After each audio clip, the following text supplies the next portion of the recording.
ഇന്ന് നമ്മൾ പഠിക്കാൻ പോകുന്നത് സ്പോക്കൺ ഇംഗ്ലീഷിൽ വളരെയധികം യൂസ്ഫുൾ ആകുന്ന ഒരു പ്രയോഗം ആണ്. Not because but because. ഇത് കേൾക്കുമ്പോൾ തന്നെ വളരെ ഒരു ഇൻട്രസ്റ്റിംഗ് ആയിട്ട് തോന്നുന്നില്ലേ? ഇത് ഉപയോഗിക്കാനും വളരെ ഈസിയാണ്, നല്ല ഒരു പ്രയോഗം ആണ്. ഇപ്പോൾ സാധാരണ നമ്മൾ ചില കാര്യങ്ങളൊക്കെ സംഭവിക്കുമ്പോൾ നമ്മൾ പറയും അതുകൊണ്ടല്ല അത് സംഭവിച്ചത്, ഇതുകൊണ്ടാണ് എന്ന്.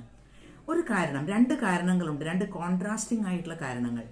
അതിൽ ആ കാരണം കൊണ്ടല്ല ഈ കാരണം കൊണ്ടാണ് എന്ന് പറയില്ലേ, അവിടെയാണ് നോട്ട് ബിക്കോസ് ബട്ട് ബിക്കോസ് എന്ന് ഉപയോഗിക്കുന്നത്. സ്പോക്കൺ ഇംഗ്ലീഷിൽ നമുക്ക് വളരെ ഈസി ആയിട്ട് ഉപയോഗിക്കാൻ പറ്റുന്നതാണ്. ശ്രദ്ധിക്കുക. അവൾ വളരെ സുന്ദരിയായതുകൊണ്ടൊന്നുമല്ല ഞാൻ അവളെ ഇഷ്ടപ്പെടുന്നത്, അവൾ നല്ല ഹെൽപ്ഫുൾ ആണ്, അതുകൊണ്ടാണ് ഞാൻ അവളെ ഇഷ്ടപ്പെടുന്നത്. അപ്പോൾ സുന്ദരി ആയതുകൊണ്ടല്ല, പക്ഷെ എന്താണ്, അവൾ വളരെ ഹെൽപ്ഫുൾ ആണ്, എല്ലാവരെയും ഹെൽപ്പ് ചെയ്യുന്ന ഒരു മെൻറ്റാലിറ്റി ഉള്ള ആളാണ്, അതുകൊണ്ടാണ് ഞാൻ അവളെ ഇഷ്ടപ്പെടുന്നത്. അപ്പോൾ അതുകൊണ്ടല്ല ഇതുകൊണ്ടാണ്. ഒരു കാര്യം നമ്മൾ വളരെ എംഫസൈസ് ചെയ്ത് കൊണ്ട് പറയുകയാണ്, ഒരു കാരണം. ഞാൻ അവളെ ഇഷ്ടപ്പെടുന്നത്, I like her not because she is beautiful, അവൾ സുന്ദരിയായതുകൊണ്ടല്ല, but because she is generous and helpful. Generous ആണ്, ഹെൽപ്ഫുൾ ആണ്, എല്ലാവരെയും ഹെൽപ്പ് ചെയ്യുന്ന ഒരാളാണ്, അതുകൊണ്ടാണ്.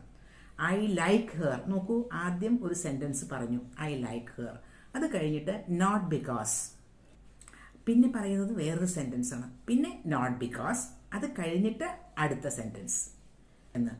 വളരെ ഈസി ആയിട്ട് ഇത് ഉപയോഗിക്കാം.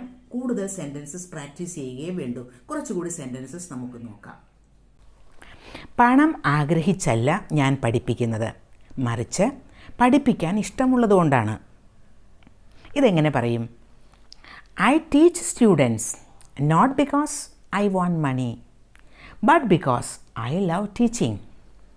അവൾ പാർട്ടിക്ക് പോകാതിരുന്നത് അവൾ തിരക്കായതുകൊണ്ടല്ല, അവൾ ക്ഷീണിതയായിരുന്നതുകൊണ്ടാണ്. She didn't go to the party not because she was busy, but because she was tired. അവൻ ജോലിയിൽ നിന്ന് റിസൈൻ ചെയ്തത് സൂപ്പർവൈസർ അവനെ വഴക്കു പറഞ്ഞതുകൊണ്ടല്ല, മറിച്ച് അവന് ഒരു പുതിയ ജോലി കിട്ടിയതുകൊണ്ടാണ്.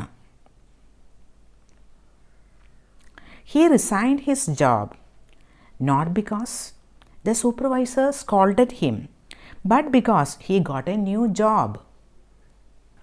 കൂടുതൽ സെൻറ്റൻസസ് പ്രാക്ടീസ് ചെയ്യൂ. Thank you.